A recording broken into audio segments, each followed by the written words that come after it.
ഓണം സീരീസിലെ ഇഞ്ചിക്കറിയാണ് നമ്മൾ ഇന്ന് ഉണ്ടാക്കുന്നത്. വറുത്തരച്ച ഇഞ്ചിക്കറിയാണ് കേട്ടോ. തേങ്ങ ഇലസദ്യക്കൊക്കെ ഒഴിച്ചുകൂടാൻ പറ്റാത്ത ഒരു കറിയായത്. നമ്മുടെ ഇലയിൽ നിൽക്കത്തക്ക രീതിയിലാണ് ഇത് ഉണ്ടാക്കിയിരിക്കുന്നത്. Hi friends, welcome back. എല്ലാ കൂട്ടുകാർക്കും ഇന്നത്തെ എൻ്റെ പുതിയ വീഡിയോയിലേക്ക് സ്വാഗതം. ഓരോ റെസിപ്പികളും ഉണ്ടാക്കുന്നത് നിങ്ങളെല്ലാം ഒന്ന് ട്രൈ ചെയ്ത് നോക്കിയതിന് ശേഷം അഭിപ്രായങ്ങളൊക്കെ പറയണം കേട്ടോ. വളരെ കുറച്ച് സാധനങ്ങൾ വെച്ചിട്ട് വേഗത്തിൽ എങ്ങനെയാണ് വറുത്തരച്ച് ഇഞ്ചിക്കറി ഉണ്ടാക്കുന്നതെന്ന് ഞാൻ കാണിച്ചു തരാം. അതിന് വേണ്ടിയിട്ട് 250 ഗ്രാം ഇഞ്ചി ഞാൻ അരിഞ്ഞെടുത്ത് ചതച്ച് അതിൻ്റെ നീര് കളഞ്ഞെടുത്തിട്ടുണ്ട്. ജസ്റ്റ് ഒന്ന് ചതച്ചിട്ട് നീര് കളഞ്ഞെടുത്തേച്ചാൽ മതിയേ, അല്ലെങ്കിൽ ഒത്തിരി എരിയാകും കേട്ടോ. അതുകൊണ്ടാണ്. ഇനി വെളിച്ചെണ്ണയ്ക്കകത്ത് നിന്ന് വറുത്തെടുക്കാം. ചെറിയ തീയിലിട്ടിട്ട് വേണം ഇത് വറുക്കാൻ. അന്നേരം ഇപ്പം നല്ല മൂത്ത് കിട്ടുവേ. നമ്മുടെ ബ്രൗൺ കളറാകുന്നവരെ മൂത്തതിന് ശേഷം ബാക്കിയുള്ള ചേരുവകൾ ചേർക്കണം. തേങ്ങയൊക്കെ നമ്മൾ വറുത്ത് തന്നെയാണ് എടുക്കുന്നത് കേട്ടോ. അതൊക്കെ ഇത് മൂത്തതിന് ശേഷം അതിൻ്റെ കൂടെ തന്നെ ഇട്ടേച്ചാൽ മതിയേ. ഇനി നമ്മൾ എടുത്തു വച്ചിരിക്കുന്ന തേങ്ങയില്ലേ, അതൊന്ന് ഇഞ്ചി പകുതി മൂപ്പാകുന്ന ഈ പാകത്തിന് ഇട്ട് കൊടുക്കണം. ഒരു മുറി തേങ്ങ ഞാൻ ചിരവി എടുത്തിട്ടുണ്ട്. ഒരുപാട് തേങ്ങയുടെ ആവശ്യമൊന്നുമില്ല. നമ്മൾ 250 ഗ്രാം ഇഞ്ചിക്ക് ചെറിയ ഒരു മുറി തേങ്ങ മതി കേട്ടോ. അതും ഗോൾഡ് കളർ ആകുന്നിടം വരെ വറുത്തെടുക്കാവേ. ഇനി അതിലേക്ക് 2-3 പച്ചമുളക് വട്ടത്തി എരിഞ്ഞതും പിന്നെ ചെറിയ ഉള്ളിയാണേ, അതൊരു പിടി. ഏകദേശം ഇതൊക്കെ കൈക്കണക്കാ കേട്ടോ. എത്ര ചേർത്താലും ഉള്ളിയൊക്കെ നല്ലതാ. ഇനി നന്നായിട്ട് ഇളക്കി കൊടുക്കാം. കുറച്ച് കറിവേപ്പിലയും കൂടെ ഞാൻ ചേർത്ത് കൊടുക്കുന്നുണ്ട് കേട്ടോ. അത് കഴിഞ്ഞിട്ട് ഇതൊന്ന് ബ്രൗൺ ആയി വരട്ടെ. ചെറിയ തീയിലിട്ട വറുത്തെടുക്കുന്ന കരിഞ്ഞു പോകാതിരിക്കാൻ വേണ്ടിയിട്ട്. ഇനി നല്ല മൂത്തതിന് ശേഷം ഇത് മാറ്റി വയ്ക്കാം. അടി പിടിക്കാതെ ഇളക്കി കൊടുക്കണം കേട്ടോ.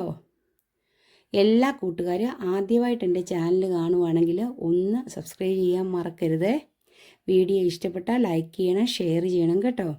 ഇപ്പം ഞാൻ ആവശ്യത്തിന് ഉപ്പും ചേർത്ത് കൊടുത്തിട്ടുണ്ട്. ഇനി ഒന്നുകൂടി നല്ലോണം മിക്സ് ചെയ്ത് കൊടുക്കാം. കളറൊക്കെ മാറി വരാൻ തുടങ്ങിയിട്ടുണ്ട്. വളരെ വേഗത്തിലും ടേസ്റ്റിലും ഉണ്ടാക്കാൻ പറ്റിയ സിമ്പിളായിട്ടുള്ള ഒരു ഇഞ്ചിക്കറിയാണ്.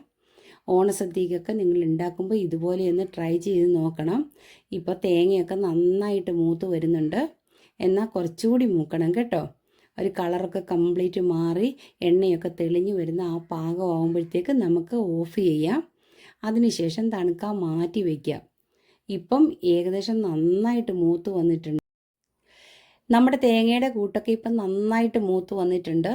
ഈ പാകമായപ്പോഴത്തേക്ക് ഞാൻ ഫ്ലെയിം ഓഫ് ചെയ്ത് കൊടുത്തിട്ടുണ്ട്. ഇനിയിപ്പം ചട്ടിയുടെ ചൂടി ഇരുന്ന് മൂത്ത് കിട്ടട്ടെ. അന്നേരപ്പോഴത്തേക്ക് കറക്റ്റ് പാകത്തിനായി കിട്ടും. ഇഞ്ചിക്കറി ഉണ്ടാക്കാൻ അറിയാത്ത ആൾക്കാർക്കൊക്കെ വേണ്ടിയാണ് ഞാൻ ഈ വീഡിയോ ഇടുന്നത് കേട്ടോ. ഒരുപാട് പേർക്ക് തേങ്ങ അരച്ച് ഇഞ്ചിക്കറി എങ്ങനെ ഉണ്ടാക്കുന്നതെന്ന് അറിയത്തില്ല. ഇത് നോക്കി ഉണ്ടാക്കിയതിന് ശേഷം നിങ്ങളുടെ ഫീഡ്ബാക്കൊക്കെ അറിയിക്കണേ. ഇനി ഞാൻ എടുത്തിരിക്കുന്ന വാളം പുളിയ ഒരു വലിയ നെല്ലിക്ക ഉഴുപ്പിലെടുത്ത് വെള്ളത്തിൽ ഇട്ടിട്ടുണ്ടായിരുന്നു. ഇനി നന്നായിട്ട് അതൊന്ന് പിഴിഞ്ഞെടുക്കാം. ഏകദേശം ഒരു കപ്പോളം ഞാൻ എടുത്തിട്ടുണ്ട്. അത് ഈ ചട്ടിയിലോട്ട് ഇട്ട് കൊടുക്കാം. ഇനി നമുക്ക് ഈ പുളിവെള്ളം ഒന്ന് തിളച്ച് വരുന്ന സമയത്ത് ചേർത്ത് കൊടുക്കാൻ കുറച്ച് പൊടി എടുത്തിട്ടുണ്ട്. ഞാൻ ഒരു ടീസ്പൂൺ മഞ്ഞൾപ്പൊടി ചേർക്കുന്നുണ്ട്. പിന്നെ കുറച്ച് മുളക് പൊടിയുടെ ആവശ്യമുള്ള ഇഞ്ചിക്ക് എരിവുണ്ടല്ലോ, 1/2 ടീസ്പൂൺ മല്ലിപ്പൊടി. ഇത്രയും സാധനം ചേർത്തതിന് ശേഷം നല്ലോണം മിക്സ് ചെയ്ത് കൊടുക്കണം. അത് കഴിഞ്ഞ് ഇതിന് മധുരത്തിന് വേണ്ടിയിട്ട് ശർക്കരയാണേ, ഒരു വലിയ ശർക്കര പൊടിച്ചെടുത്തതാ. അതും ചേർത്ത് കൊടുത്തതിന് ശേഷം നന്നായിട്ട് ഇളക്കാം. പിന്നെ ഈ ഭാഗത്ത് കുറച്ച് ഉപ്പുകൂടി ഇട്ട് കൊടുക്കാം കേട്ടോ. ഇനി ഇതൊന്ന് മിക്സായി വരട്ടെ. മിക്സായി തിളച്ച് വറ്റി വരുമ്പോഴത്തേക്ക് നമ്മൾ അരച്ച് വെച്ചിരിക്കുന്ന ഇഞ്ചിയുടെ കൂട്ട് ഇതിലേക്ക് ചേർത്ത് കൊടുക്കാവേ.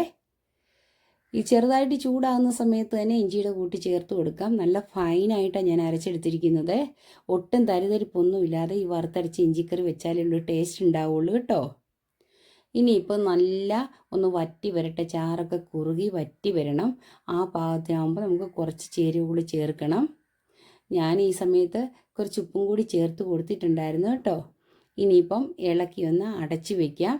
ഒന്ന് വറ്റി വരട്ടെ. വെള്ളമൊക്കെ വറ്റി വരാൻ തുടങ്ങിയിട്ടുണ്ട്. എണ്ണയൊക്കെ തെളിഞ്ഞു വരുന്നുണ്ട് കേട്ടോ. ഈ പാകത്തിലാവുമ്പോഴത്തേക്ക് ഞാൻ 1 സ്പൂൺ കായപ്പൊടി ചേർത്ത് കൊടുക്കുന്നുണ്ട്. പിന്നെ ഒരു 1/2 ടീസ്പൂൺ ഉലുവാപ്പൊടിയും ചേർത്ത് കൊടുക്കുന്നുണ്ട്. അത് കഴിഞ്ഞ് നല്ല ഇളക്കിയതിന് ശേഷം ഇനിയും നന്നായിട്ട് വറ്റണം കേട്ടോ. നല്ല കുറുകിയിരുന്നാൽ മാത്രമേ ഉള്ളൂ നമുക്ക് ഇലയിലോട്ടൊക്കെ വെക്കുമ്പോഴത്തേക്ക് പോകാതെ ഇരിക്കത്തുള്ളേ. ഉലുവാപ്പൊടി ഇടുമ്പോഴത്തേക്ക് കുറച്ചിട്ടേച്ചാൽ മതി. നമ്മൾ കടുക് പൊട്ടിക്കുന്ന സമയത്ത് ഇടുന്നില്ല, ഞാൻ പൊടിയായിട്ട് ഇടുന്നതുകൊണ്ട് ഈ സമയത്താണ് ഇടുന്നത്. ഇനിയിപ്പോൾ പാകത്തിനായി കിട്ടിയിട്ടുണ്ട്. എന്നാലും കുറച്ചുകൂടി ഒന്ന് വെള്ളം വറ്റട്ടെ. ഇച്ചിരി കൂടെ കഴിയുമ്പോൾ നമുക്ക് തീ ഓഫ് ചെയ്യാം. അത് കഴിഞ്ഞാൽ ചട്ടിയുടെ ചൂട് ഇരുന്നത് മൂത്ത് കിട്ടും കേട്ടോ. നല്ല ടേസ്റ്റുള്ള കറിയാണ് ഇഞ്ചിക്കറിയും അതുപോലെ തന്നെ ഉള്ളിക്കറിയും ഒക്കെ. ഇനിയിപ്പം കുറച്ച് കുരുമുളക് പൊടിയും കൂടി ചേർത്തിട്ടുണ്ട്. കുരുമുളക് പൊടിയൊക്കെ ഓപ്ഷനിലാണ്, നിങ്ങൾക്ക് വേണമെങ്കിൽ മാത്രം ചേർത്ത് വെച്ചാൽ മതിയേ. ഇപ്പോൾ നമ്മുടെ കറി കുറുകി പാകത്തിന് വറ്റി വന്നിട്ടുണ്ട്. ഈ സമയമായപ്പോഴത്തേക്കും ഞാൻ ഫ്ലെയിം ഓഫ് ചെയ്തു. ഇനി ഈ ചട്ടിയുടെ ചൂടില്ലേ, അത് ഇരുന്ന് നന്നായിട്ടൊന്ന് വറ്റി കിട്ടട്ടെ. ആ സമയത്ത് നമുക്ക് കുറച്ച് താളിപ്പിനുള്ള സാധനങ്ങൾ എടുക്കാം. ഞാൻ കുറച്ച് തേങ്ങാക്കൊത്ത് എടുത്തിട്ടുണ്ട് കേട്ടോ. തേങ്ങാക്കൊത്തൊക്കെ ഇട്ടാൽ ഇഞ്ചിക്കറിക്ക് കടിക്കുമ്പോൾ നല്ലൊരു ടേസ്റ്റാണ്. പിന്നെ 2 വറ്റൽമുളക്, കുറച്ച് കുഞ്ഞുള്ളി, പിന്നെ അതിൻ്റെ കൂടെ ഇട്ടിരിക്കുന്ന കറിവേപ്പില. ഇത്രയും ചേർത്തതിന് ശേഷം അധികം എണ്ണ ഒഴിക്കണ്ട കേട്ടോ. ഓൾറെഡി നമുക്കിപ്പോൾ നല്ലോണം എണ്ണയുണ്ട്. നന്നായിട്ട് വറുത്തെടുക്കാം. നല്ല ഗോൾഡൻ കളറിൽ തന്നെ തേങ്ങാക്കൊത്തും എല്ലാം വറുത്ത് കിട്ടിയിട്ടുണ്ട്. ആ താളിപ്പിലാകട്ടോ ഈ കറിയുടെ ടേസ്റ്റ് ഇരിക്കുന്നത്. ഇനി നല്ലോണം ഇളക്കി കൊടുക്കാം. കുറച്ച് എണ്ണ വേണം ഈ കറിക്ക് കേട്ടോ, എന്നാലേ അഴുക്കാവാതെ ഇരിക്കത്തുള്ളൂ എന്ന് ഞാൻ പറഞ്ഞില്ലേ. ഇനിയിപ്പോൾ കുറേ നാൾ സൂക്ഷിച്ചു വെച്ചാലും ഇത് അതുപോലെ തന്നെ ഇരിക്കും. നല്ല ടേസ്റ്റി ആയിട്ടുള്ള ഇഞ്ചിക്കറിയാണ് വറുത്തരച്ചുണ്ടാക്കുന്നത്. അതുകൊണ്ടില്ലേ കറക്റ്റ് പാകത്തിനാക്കിയിട്ടിരിക്കും. നല്ല കുറുകിയാണ് ഇരിക്കുന്നത്. ഇങ്ങനെയുള്ള കറികളൊക്കെ കൂട്ടി ചോറുണ്ണാൻ തന്നെ നല്ലൊരു ടേസ്റ്റാട്ടോ. ഇനി ഇതൊന്ന് തണുക്കട്ടെ, മാറ്റി വയ്ക്കാം. ഫ്രിഡ്ജിലൊന്നും വെക്കേണ്ട, പുറത്ത് തന്നെ വെച്ചേച്ചാൽ മതി. കുറേ ദിവസം ഇരുന്നോളും. നമുക്ക് ഇലസദ്യയ്ക്കും അതുപോലെ തന്നെ ഓണസദ്യയ്ക്കും ഒക്കെ ഉപയോഗിക്കാൻ പറ്റിയ നല്ലൊരു ഇഞ്ചിക്കറിയുടെ റെസിപ്പിയായത്. വറുത്തരച്ച് ഇഞ്ചിക്കറി അറിയാത്ത ഒരുപാട് ആൾക്കാരുണ്ട്. ഒന്ന് ട്രൈ ചെയ്ത് നോക്കണം. നിങ്ങൾക്കെല്ലാവർക്കും ഈ ഓണം സീരീസിലെ ഇഞ്ചിക്കറി ഇഷ്ടപ്പെട്ടെങ്കിൽ ലൈക്ക് ചെയ്യണം, ഷെയർ ചെയ്യണം.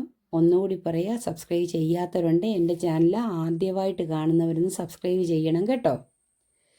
ഇനി ഞാൻ കുറച്ചുകൂടി വ്യത്യസ്തമായ വേറൊരു ഓണത്തിൻ്റെ റെസിപ്പിയുമായിട്ട് വരുന്നതായിരിക്കും. നെക്സ്റ്റ് വീഡിയോയിൽ കാണുന്നത് വരെ okay bye. Thanks for watching.